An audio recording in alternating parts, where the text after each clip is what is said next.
ప్రభువైన యేసుక్రీస్తు వారి పరిశుద్ధ నామమున మీ అందరికి కూడా వందనాలండి. ఈరోజు ఒక దేవుని వాక్యాన్ని చదువుకొని మనం ధ్యానం చేసుకుందాం. మార్కు సువార్త మొదటి అధ్యాయము 40-3 వచనాలు మనం చదువుకున్నట్లయితే అక్కడ ఇలా వ్రాయబడి ఉంది.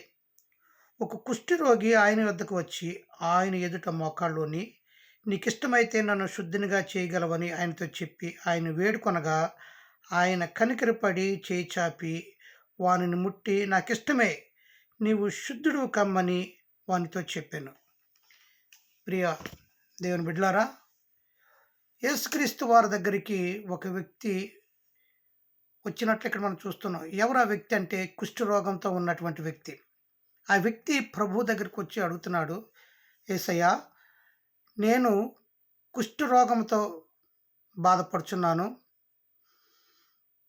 నీకిష్టమైతే నన్ను శుద్ధినిగా చేయగలవా, నన్ను బాగు చేస్తావా అని యేసుక్రీస్తు వారిని అడుగుతూ ఉన్నాడు. ఎందుకు ఆ మాట అంటున్నాడంటే, కుష్ఠరోగులతో ఉన్నటువంటి ఆ వ్యక్తిని ఎవరు కూడాను ఇష్టపడరు కూడా. ఎందుకంటే ఆ దినాల్లో కుష్ఠరోగులు ఎవరికైనా కుష్ఠరోగం వచ్చిందంటే ఆ వ్యక్తిని పాపాత్ముడిగా పరిగణించి మరి నివాస స్థలములకు దూరంగా, ఆ ప్రాంతమునకు వారిని దూరంగా ఊరు బయటకు వెలివేసేవారు. ఎవరు ఆ కుష్ఠరోగిని పరామర్శించేవారు ఉండరు. ఎవరు కూడా అతని క్షేమం కోరుకునేవారు ఉండరు. అతనికి ఆహారం పెట్టేవారు ఉండరు. అతనికి వస్త్రం ఇచ్చేవారు ఉండరు. ఎంతో బ్రతికినంత కాలం అలా వేదనతో బ్రతకవలసింది తప్ప కూడా ఎవరు కూడా ఆ కుష్ఠరోగం కలిగిన వ్యక్తికి సహాయం చేసిన వారు ఉండరు. ఎంతో వేదన చెందుతూ ఉన్నారు. ఎప్పుడైతే కుష్ఠరోగం కలిగిన ఈ వ్యక్తికి కుష్ఠరోగం వచ్చిందో అందరూ విడిచిపెట్టేశారు.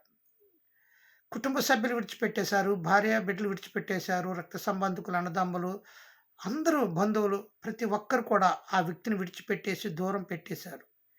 ప్రియమైన వాళ్ళారా, కానీ ఈ వ్యక్తి అంటే ఈ కుష్ఠరోగంతో ఉన్న వ్యక్తి అంటే ఎవరికి ఇష్టం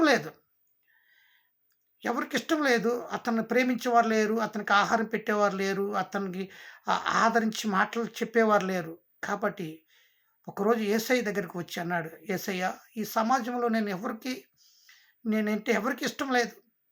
నన్ను ఆదరించేవారు లేరు, నన్ను ప్రేమించేవారు, నన్ను హక్కును చేర్చుకునేవారు లేరు, నా గురించి నన్ను ప్రేమగా పలకరించేవారు లేరు. యేసయ్య, నీకిష్టమైతే నేను నీ దగ్గరికి వచ్చాను, నీకిష్టమైతే నన్ను బాగు చేస్తావా అని అడిగినప్పుడు ప్రభు అన్నారు, నాకిష్టమే, నువ్వు బాగుపడడం నాకిష్టం, నువ్వు శుద్ధుడు అవడం నాకిష్టమని ఆ వ్యక్తిని ముట్టి అప్పుడు ఆ వ్యక్తి బాగుపడినట్టుగా మనం చూస్తున్నాం. ప్రియమైన వాళ్ళారా, ఇక్కడ మనం గ్రహించవలసింది ఏంటంటే, సమాజంలో నువ్వు ఏ సమస్యతో బాధపడుతున్నావో నాకైతే తెలియదు, కానీ ఏ ఇబ్బంది నిన్ను బాధపడుతుంది, ఏ కష్టము, ఏ రోగము నిన్ను మరి కృంగదీస్తుంది, ఏ సమస్య నిన్ను మరి మనుషుల ప్రేమకు, కుటుంబ ఆదరణకు నిన్ను దూరం చేస్తుందో నాకైతే తెలియదు, కానీ ఈ యొక్క వ్యక్తి యేసుక్రీస్తు దగ్గరికి వచ్చినప్పుడు ఆ వ్యక్తిని ఎవరు ప్రేమించకపోయినా యేసయ్య ప్రేమించాడు. యేసయ్య దగ్గరికి వచ్చినప్పుడు యేసయ్య అతను నువ్వెవరు, ఏ కులానికి చెందినవాడు, ఏ ప్రాంతానికి చెందినవాడు, ఏ మతానికి చెందినవాడు అని అడగలేదు, కానీ ఆ వ్యక్తి వచ్చి తన కష్టం చెప్పుకొని, ప్రభా ఇది నా బాధ అని చెప్పుకున్నప్పుడు, నన్ను బాగు చేయనప్పుడు ఆ వ్యక్తిని బాగు చేశాడు.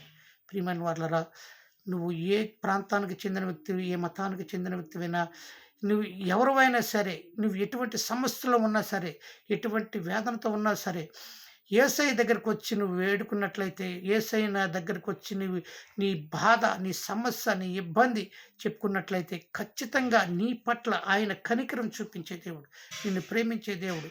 నీ మతాన్ని బట్టి, నీ కులాన్ని బట్టి నిన్ను వేరుపరిచేవాడు కాదు. ఆయన వద్దకు వచ్చిన వారిని ఎంత మాత్రం త్రోసివేసే దేవుడు కాదు.